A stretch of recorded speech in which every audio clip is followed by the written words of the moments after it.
Je présente un nouvel énoncé. On demande de déterminer en fonction de phi le module et l'argument de sinus de phi plus 2 sinus carré phi.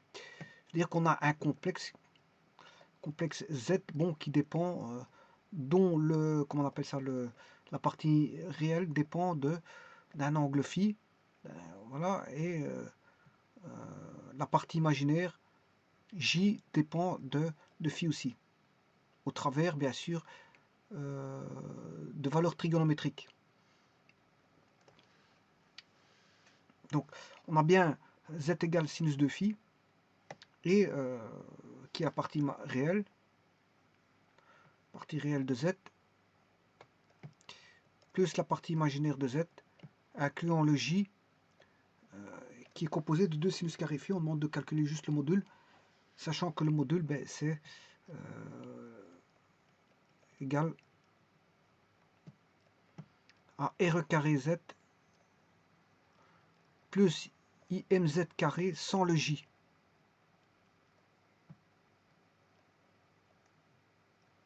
Sans le j. Bon, c'est un exercice très simple, hein. Bon, je le fais, bon, ben, je le fais pour vous montrer, mais en fait, voilà, c'est très simple.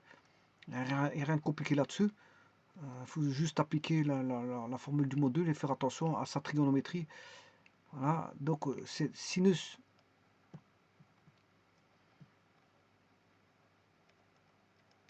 de phi au carré plus 4 sinus 4 de phi. Parce qu'on a sinus carré au carré, ça fait sinus 4. 2 au carré, ça fait 4 sinus 4. 4 sinus 4 de phi.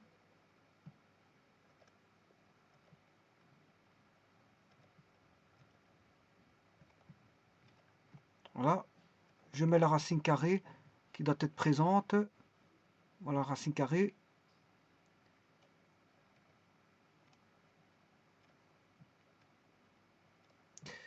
Alors, sinus de phi, bon, c'est la formule de Carnot, c'est 2 sin phi cos phi, bien sûr, au carré, plus 4 sinus 4 de phi avec la racine carrée.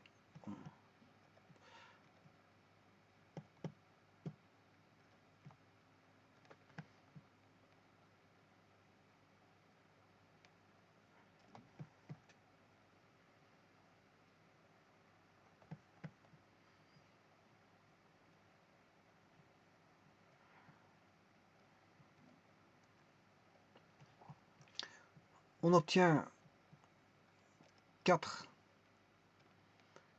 sin carré phi cos carré phi plus 4 sin de 4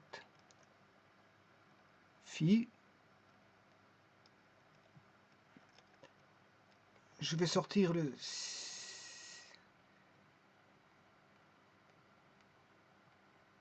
Voilà. Je vais sortir la valeur absolue de sinus 4. Voilà, je sors le 4, ça fait 2. La valeur absolue de sin carré, c'est sinus de phi. Je sors la valeur absolue de sinus phi, parce qu'on a la racine carrée de sinus carré.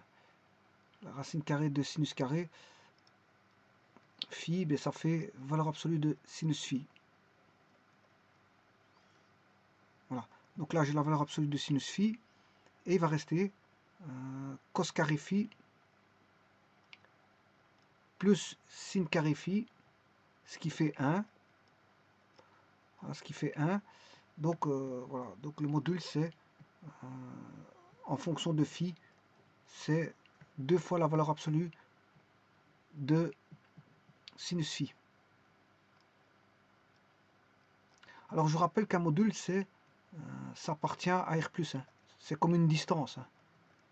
C'est comme une distance, donc ça appartient à R+. Et là, fatalement, sinus phi doit être strictement positif. Plus grand ou égal à 0. Une distance peut être nulle. D'ailleurs, ça fait partie d'un des critères de l'axiome de distance, de la distance euclidienne. Bon, un des axiomes, c'est que la distance peut être nulle, ça veut dire que les deux complexes sont au même point. Voilà, donc ça c'est pour le module. Maintenant je vais rechercher l'argument en fonction de phi. Alors l'argument que je vais appeler psi, tangente de psi, c'est côté opposé, c'est l'imaginaire de z,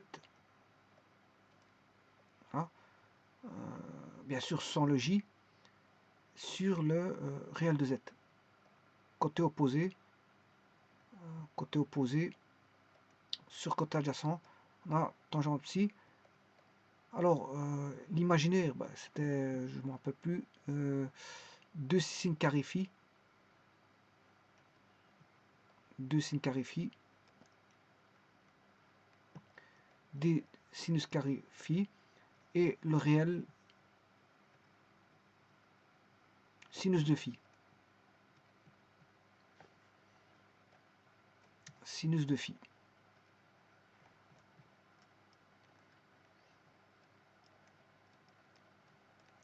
Donc on aura 2 sin carré phi sur, je vais appliquer Carnot, donc ce qui fait 2 sin phi cos phi. Les deux ils tombent. Donc tangente psi est égal à sinus carré sur sinus phi, ça fait sinus phi. Sinus phi sur cosinus phi. Sinus phi sur cosinus phi. Eh bien, ça fait tangente phi. Deux tangentes sont égales s'ils ont le même argument. Ça implique que psi est égal à phi. Donc psi est égal à phi.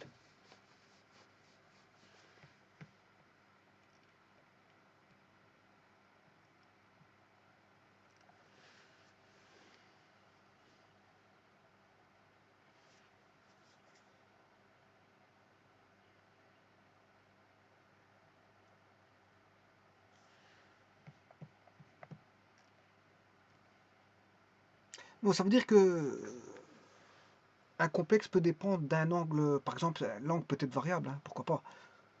On peut avoir un complexe variable, hein, donc on peut avoir un phi variable, pourquoi pas, ça existe. Hein.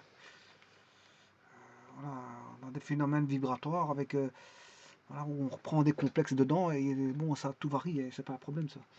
La variation, c'est pas un problème, mais un complexe n'est pas toujours constant. Voilà. Mais ici, phi est quelque chose de subit une variation parce que l'énoncé le dit, c'est fonction de phi. Fonction de phi, ça fait intervenir la notion de variation.